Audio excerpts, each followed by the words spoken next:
வரும் வரலாறு நம்ம பேரை சொல்லும், இனி வருங்காலம் நம்ம வாழ சொல்லும்.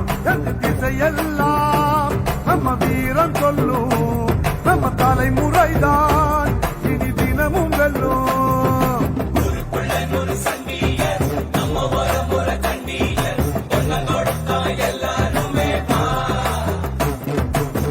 வேட்டையாடும் கூட்டமாடா, வேட்டையாடி பார்ப்போமாடா, ஆட்டம் கூட்டம் வாழ்ந்ததெல்லாம் பத்திரமா காக்கணுண்டா.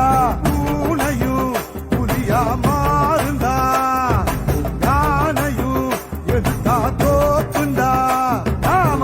நேர்மைக்காக போர்க்களத்திலே சண்டையிடக்கூடியவர்களுக்கு கத்திகளும் வேல்களும் மார்பும் அடித்து கொடுக்கின்றவர்களா? அடித்து கொடுப்பவர்களுக்கு கையில் எடுக்க தெரியாதா? கையில் எடுக்கின்ற வாளை வீச தெரியாதா?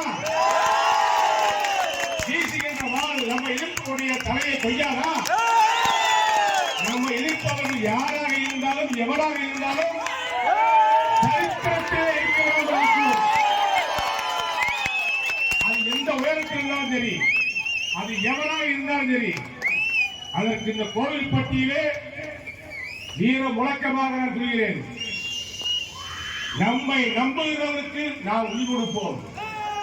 நம்மை ஏமாற்ற நினைத்தால், நம்மளை ஒதுக்க நினைத்தால், நம்மளை ஓரங்கட்டு நினைத்தால் அதற்கான விலையை சம்பந்தப்பட்டவர்கள் கொடுக்க வேண்டி வரும் என்பதை உணர்த்துகின்ற வகையிலே நம்முடைய பயணம் இருக்க வேண்டும், நம்முடைய ஒற்றுமை இருக்க வேண்டும்.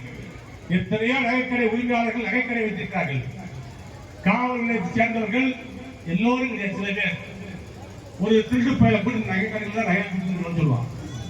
நகைக்கடைக்காரன் நடத்துவாங்க. நான் அமைச்சராக இருக்கும்போது அந்த நிலையெல்லாம் மாற்றிட்டேன். ஆனா இன்னும் சில இடத்துல நடக்குது. இப்ப இதையெல்லாம் தடுக்கணும்னு சொன்னா அங்காங்க இருக்கிற இளைஞர்கள் ஒரு பெரும் படையை 200 பேர் 300 பேர் திரட்டி வச்சுக்கீங்க.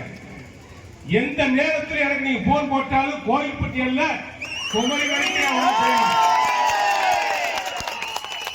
தொழில் பண்ணி பிழைக்கிற நகை தொழிலாளர்கள் பொழப்பை கெடுக்க நினைத்தால் உன் பிழைப்பு தெருவுக்கு வந்தது.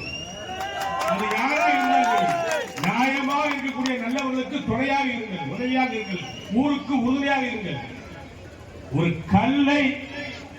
ஒரு கருங்கல்லை நம்ம இடத்திலே ஒப்படைத்தால் அதை அழகான சிற்பமாக்கி சிலையாக்கி அதை கண் திறந்து காளியம்மாள் என்றும் மாரியம்மாள் என்றும் துர்க்கை என்றும் பெயர் சூட்டி மற்றவர்களுக்கு தெரிவிக்கின்ற படைத்தலை செய்கின்ற அவன் விஸ்வகர்மா தொழிலாளி. அப்படிப்பட்ட சக்தி நமக்குத்தான் உண்டு. தாலி இன்றைக்கு ஒரு வரலாறு உண்டு.